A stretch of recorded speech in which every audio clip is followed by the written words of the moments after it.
our government will initiate and incentivize reforms for 1. Improving productivity of factors of production, and 2.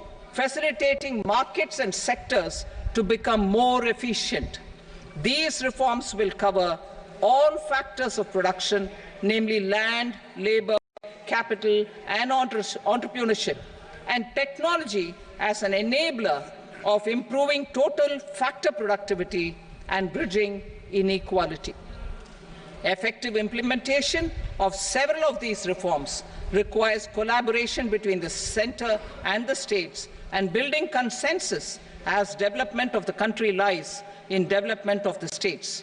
For promoting competitive federalism and incentivizing states for faster implementation of reforms, I propose to earmark a significant part of the 50-year interest-free loan. Working with states, we will initiate the following reforms.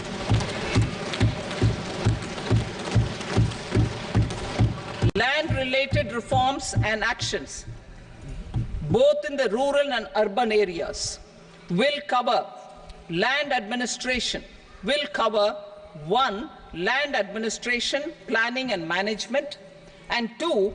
Urban planning usage and building bylaws. These will be incentivized for completion within the next 3 years through appropriate fiscal support. Rural land-related actions. Rural land-related actions will include 1. Assignment of unique land parcel identification number, UL PIN, or Bhu Aadhaar for all lands. 2. Digitization of cadastral maps. 3. Survey of subdivisions, survey of map subdivisions as per current ownership. 4. Establishment of land registry. And 5. Linking to the farmers registry. These actions will also facilitate credit flow and other agricultural services.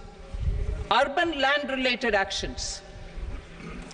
Land records in urban areas will be digitized with GIS mapping. An IT-based system for property record administration, updating, and tax administration will be established. These will also facilitate improving the financial position of urban local bodies. Labor-related reforms. Services to labor. Our government will facilitate the provision of a wide array of services to labor, including those for employment and skilling. A comprehensive integration of e-Shram portal with other portals will facilitate such one-stop solution. Open architecture databases for the rapidly changing labor market, skill requirements, and available job roles, and a mechanism to connect job aspirants with potential employers and skill providers will be covered in these services. Shram Suvidha and Samadhan portal. Shram Suvidha and Samadhan portal will be revamped to enhance ease of compliance for industry and trade. Capital and entrepreneurship related reforms, financial sector vision and strategy. For meeting financing needs of the economy, our government will bring out a financial sector vision and strategy document to prepare the sector in terms of size, capacity, and skills. This will set the agenda for the next 5 years and guide the work of the government, regulators, financial institutions, and market participants. Taxonomy for climate finance.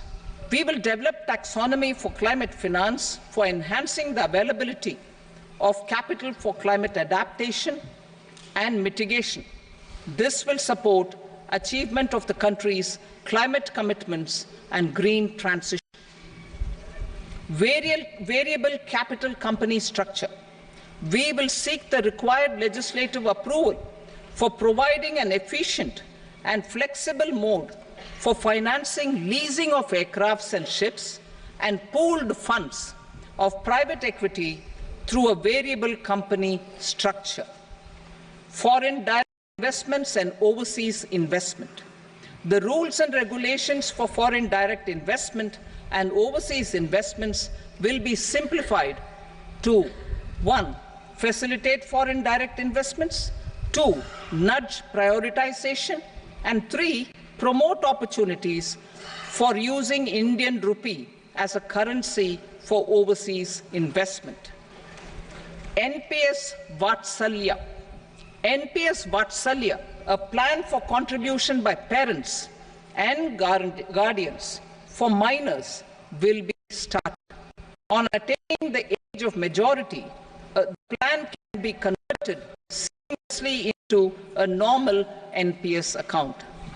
Use of technology.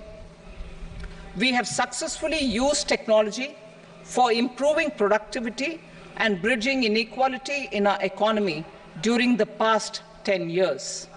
Public investment in digital infrastructure and innovations by the private sector have helped in improving access of all citizens, particularly the common people, to market resources, education, health and services. We will step up adoption of technology towards digitalization of the economy. Ease of doing business.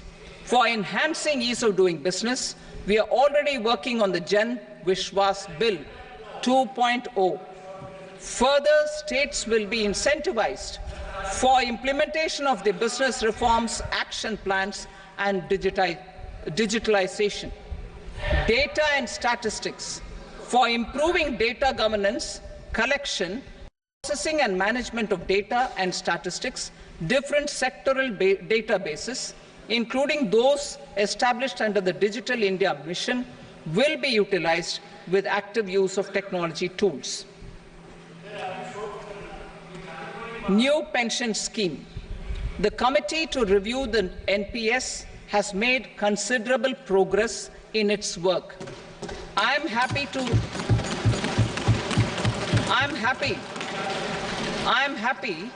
that the staff side of the National Council of the Joint Consultative Machinery for Central Government Employees has taken a constructive approach.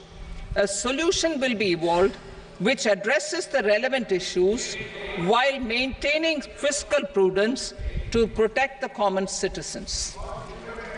Budget estimates for 24-25. For the year 24-25, total receipts other than borrowings and the total expenditure are estimated at 32.07 lakh crore rupees and 48.21 lakh crore rupees respectively. The net tax receipts are estimated at 25.83 lakh crore rupees. The fiscal deficit is estimated at 4.9% of the GDP. The gross and the net market borrowings through dated securities during 24-25 are estimated at 14.01 lakh crore rupees and 11.63 lakh crore rupees respectively. Both will be less than that in 23-24. The fiscal consolidation path announced by me in 2021 has served our economy very well, and we aim to reach the deficit below 4.5% next year. The government is committed to staying the course. From 2026-27 onwards, our endeavour will be to keep the fiscal deficit each year such that the central government's debt will be on a declining path as percentage of GDP.